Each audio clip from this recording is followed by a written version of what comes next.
லூக்கா நற்செய்தி 23ஆம் அதிகாரம். இயேசுவுக்கு மரண தண்டனை விதித்தல். பிலாத்து தலைமை குருக்களையும் ஆட்சியாளர்களையும் மக்களையும் ஒன்றாக வரவழைத்தான். அவர்களை நோக்கி, மக்கள் சீரழிய காரணமாயிருக்கிறான் என்று இவனை என்னிடம் கொண்டு வந்தீர்களே. இதோ, நான் உங்கள் முன்னிலையில் விசாரித்தும் நீங்கள் சுமத்துகிற எந்த குற்றத்தையும் இவனிடத்தில் காணவில்லை. ஏரோதும் குற்றம் எதுவும் காணவில்லை. ஆகவே அவர் இவனை நம்மிடம் திருப்பி அனுப்பியுள்ளார். மரண தண்டனைக்குரிய யாதொன்றையும் இவன் செய்யவில்லை என்பது தெளிவு. எனவே இவனை தண்டித்து விடுதலை செய்வேன் என்றான். விழாவின் போது அவர்களுக்கென ஒரு கைதியை விடுவிக்க வேண்டிய கட்டாயம் அவனுக்கு இருந்தது. திரண்டிருந்த மக்கள் அனைவரும், இவன் ஒழிக, பரபாவை எங்களுக்கென விடுதலை செய்யும் என்று கத்தினர். பரபா நகரில் நடந்த ஒரு கலகத்தில் ஈடுபட்டு கொலை செய்ததற்காக சிறையிலிடப்பட்டவன். பிலாத்து இயேசுவை விடுதலை செய்ய விரும்பி மீண்டும் அவர்களை கூப்பிட்டு பேசினான். ஆனால் அவர்கள், அவனை சிலுவையில் அறையும், சிலுவையில் அறையும் என்று கத்தினார்கள்.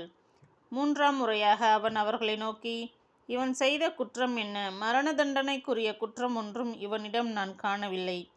எனவே இவனை தண்டித்து விடுதலை செய்வேன் என்றான்.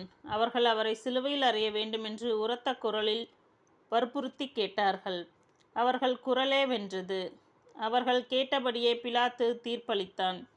கலகத்தில் ஈடுபட்டு கொலை செய்ததற்காக சிறையிலிடப்பட்டிருந்தவனை அவர்கள் கேட்டு கொண்டபடியே அவன் விடுதலை செய்தான்.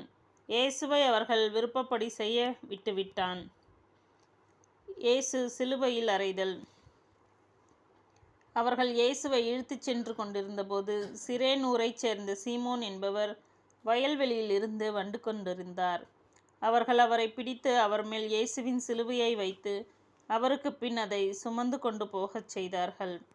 பெருந்திரளான மக்களும் அவருக்காக மாரடித்து புலம்பி ஒப்பாரி வைத்த பெண்களும் அவர் பின்னே சென்றார்கள். இயேசு அப்பெண்கள் பக்கம் திரும்பி, எருசலேம் மகளிரே, நீங்கள் எனக்காக அழ வேண்டாம், மாறாக உங்களுக்காகவும் உங்கள் மக்களுக்காகவும் அழுங்கள். ஏனெனில் இதோ ஒரு காலம் வரும், அப்போது மலடிகள் பேறு பெற்றோர் என்றும் பிள்ளை பெறாதோரும் பால் கொடாதோரும் பேறு பெற்றோர் என்றும் சொல்வார்கள். அப்போது அவர்கள் மலைகளை பார்த்து எங்கள் மேல் விழுங்கள் எனவும் குன்றுகளை பார்த்து எங்களை மூடிக்கொள்ளுங்கள் எனவும் சொல்வார்கள். பச்சை மரத்துக்கே இவ்வாறு செய்கிறார்கள் என்றால் பட்ட மரத்துக்கு என்னதான் செய்ய மாட்டார்கள் என்றார்.